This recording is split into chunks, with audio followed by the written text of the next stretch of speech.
Good morning, friends. It's Mr. T, back in my natural habitat. Wishing you guys were here.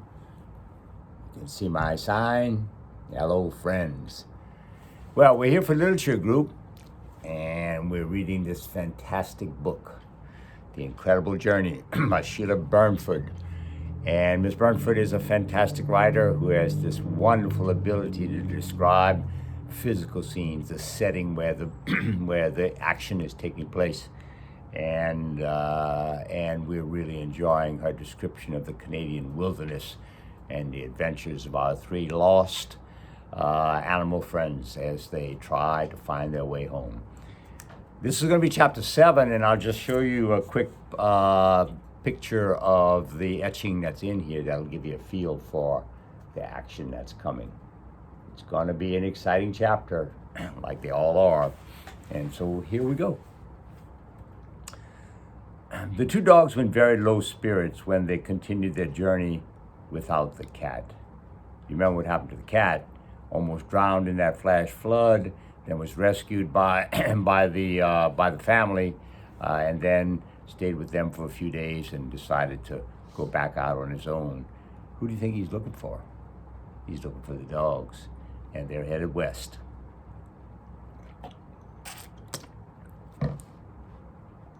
The old dog in particular moped badly, for the cat had been his constant close companion for many years, ever since the day when a small, furiously hissing kitten with comical long black stocking legs and a nearly white body had joined the Hunter family.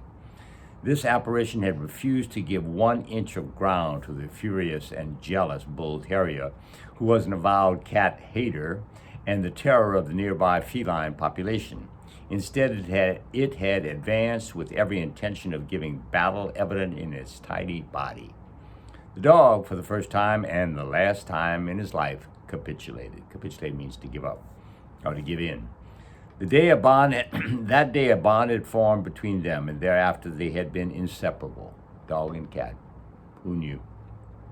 The kitten, surprisingly enough, had no love for cats either, so they formed a wickedly humorous partnership that waged unceasingly war against the cats in the neighborhood. When they sallied forth together in the neighborhood emptied suddenly, not only of cats, but of dogs as well. They had mellowed with the years, however, and they were now more tolerant, exacting only the dutiful homage they felt to be their due as conquerors. They had opened their ranks only to the gentle young dog when he arrived years later, but fond as they were of him, the affection they bore for one another was something quite apart. Now, the dogs were thrown completely on their own resources. No cat. The Labrador did his best and tried to initiate the other into the art of frog and field mouse hunting, but the terrier's eyesight was too poor for him to have much success. But they were luckier than usual. Once they surprised a large fisher in the very act of dispatching a porcupine. The shy fisher disappeared in one swift, fluid motion at their approach, leaving the slain, outstretched porcupine. The dogs enjoyed a feast that day such as they had never known before, the flesh being sweet and tender. Another time, the young dog caught a bittern who had stood like a frozen statue on the edge of a lake, his long neck topped by a slim head flowing into a line down the elongated body, and nothing moving but an apprehensive blinking eye. A bittern is a small kind of heron bird. He took off as the dog sprang, but his awkward, clumsy flight and long legs trailing was not fast enough. The flesh was stringy and fishy, but it was all gobbled down voraciously, nothing remaining but the beak and the feet. These dogs were foraging. They were predators, and they ate whatever they could find as prey. One day they skirted a small farm where, wary though he was of human beings, the young dog was hungry enough to cross an open field within sight of the farm and snatch one of the flock of chickens feeding there. Uh-oh. They were still crouched over the mess of blood and scattered feathers when they heard an angry shout and saw the figure of a man at the corner of the field and a black collie running ahead, snarling as he came towards them. The young dog braced himself for an inevitable attack, A few yards away, the collie crouched low, lips drawn back, then sprang for the vulnerable throat before him.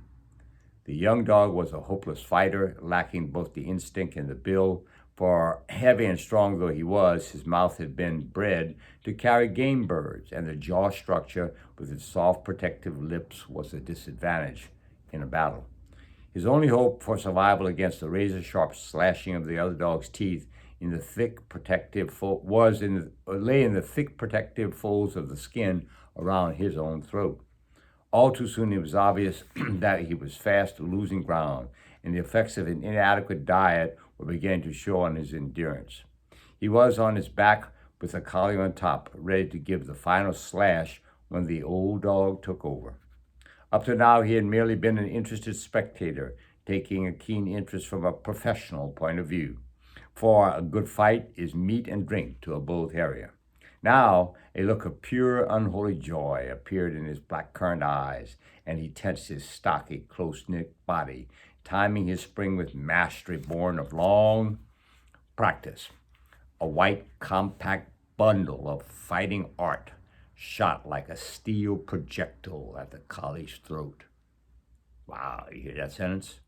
A white, compact bundle of fighting art shot like a steel projectile to the collie's throat. The impact knocked the black dog over as though he were a feather. The ecstatic bull terrier tightened his grip on the sinewy throat under him and began to shake his head.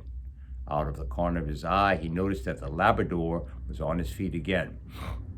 But the terrier's teeth were blunt nowadays, and with a tremendous effort, the collie threw him off.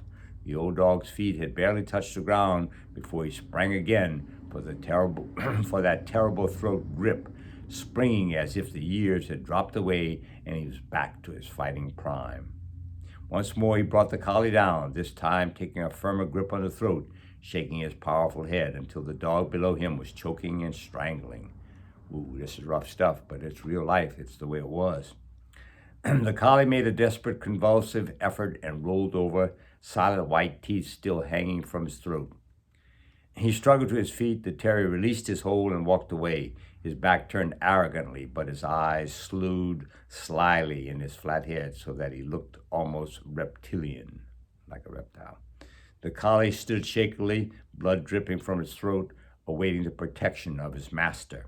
Normally he was a courageous dog, but he had never before encountered anything like these vicious, silent onslaughts. Labrador was had called it a day and left now, but the terrier was enjoying himself and still eyed the collie speculatively. Then his peculiar blend of bull terrier humor got the better of him, and he used an old fighting trick of his breed, which normally he kept, so to speak, up his sleeve for those occasions when he intended not a killing, but merely a punishment. He started to circle faster and faster, as though he was chasing his own tail, and then, like a whirling dervish, that's a Turkish dancer, he approached the bewildered collie and sprung against him, knocking him several feet with the force of his impact and following up his advantage with another crash at the end of each turn. Terrified as this unprecedented method of attack, bruised, bitter, and aching, the enemy dog seized a split second between turns and fled, his tail tucked between his legs, towards his master, who received him with a cuff on his head, on his reeling head. Well, it really wasn't the collie's fault. He was trying to protect the chickens, and it really wasn't the terrier's fault because they were starving and found some prey that they thought was available. So this was kind of a sad but realistic explanation of what happened in this conflict. Let's see what the farmer does. The farmer stared incredulously. Incredulously means unbelievingly. At the two culprits are the thieves,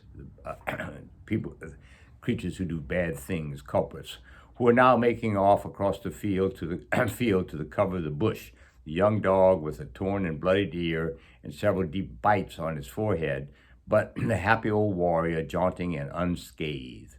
When he saw the mass of feathers, he flung his stick in sudden rage at the retreating white form, but so many sticks had been thrown after so many fights in the course of his long life that the bull terrier dodged it instinctively without even turning his head and continued at his leisurely trot, swinging his round stern with a gay insolence as he went. Guys, that's Miss Burnford with one sentence. You hear how complex that sentence is? It's got every function of words, it's got clauses, full sentences, and yet it's one sentence, just one period. Let me read it again. When he saw the mass of feathers, he flung his stick in sudden rage at the retreating white form, but so many sticks had been thrown after so many fights in the course of his long life that the bull terrier dodged it instinctively without even turning his head and continuing at a leisurely trot, swinging his round stern with gay insolence as he went. Wow, I wish I could write a sentence like that. Man. The battle did much to restore the moral of the old dog. That evening, he even caught a field mouse for supper, tossing it in the air with a professional flip, which would have done credit to his ancestor who had killed 60 rats in as many minutes 100 years ago. See, bull terriers were bred in the 19th century to be farm dogs, and their purpose, their function in life was to kill rats and keep the rats from eating the grain that the farmers had stored in their barns and in their silos. And so they were really good at it. And of course, there was a legend that some bull terrier had killed 60 rats, 60 rats in 60 minutes 100 years ago. So that was the reputation of the dogs, and the bull terrier was happy to go back and feel his ancestry's instincts come back. Back to the story. Despite the stiffness and soreness from his wounds, the young dog seemed happier too, because the west wind that blew that night brought a hint of remembered things and stirred some deep awareness that every day, every hour brought them nearer to their destination. Perhaps it was that the country they were crossing now was less rugged, less remote, and becoming more like the country in which he had been raised. Perhaps it was just because his companion was so infectiously pleased with himself, but whatever it was, he seemed more at ease and less strained than he had been since the outset of the journey, and that's really good to hear for the Labrador, because he's been a very unhappy doggy. They slept that night in a dry, shallow cave amongst the outcroppings of an abandoned molybdenum mine. That's a metal that would be mined in Canada. On the crest of a hill, molybdenum is how you pronounce it. That's an element. Outside the cave was a large sloping slab of exposed rock littered with discarded garter snake skins, so light and dry yet supple that all night long they swayed and whispered at every small breath of wind as though repossessed. Garter snake skins. Well, I'm looking at Billy Bob Joe, just fed him a mouse, and so he's moving a lot more now because the sun is shining on his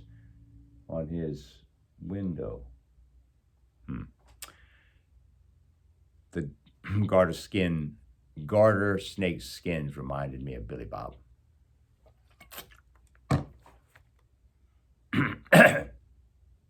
Back to our story.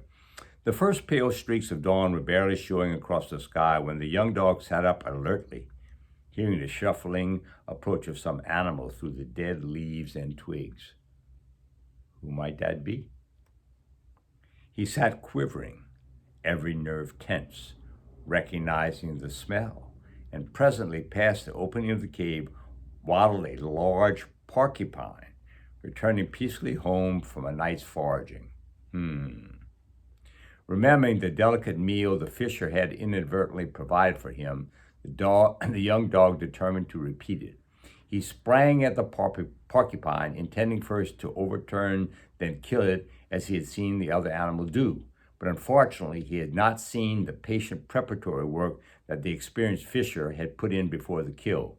The relentless, cunning teasing, resulting in the harmless embedding of most of the quills into a fallen tree. Then the quick, skillful flip at the base of the shoulder, while the partially unarmed animal was still protecting its tender nose and throat under the tree. The porcupine turned at the instant of his spring, aware of the danger, and with incredible swiftness for such a clumsy-looking animal, spun around, whipping its terrible tail into the dog's face.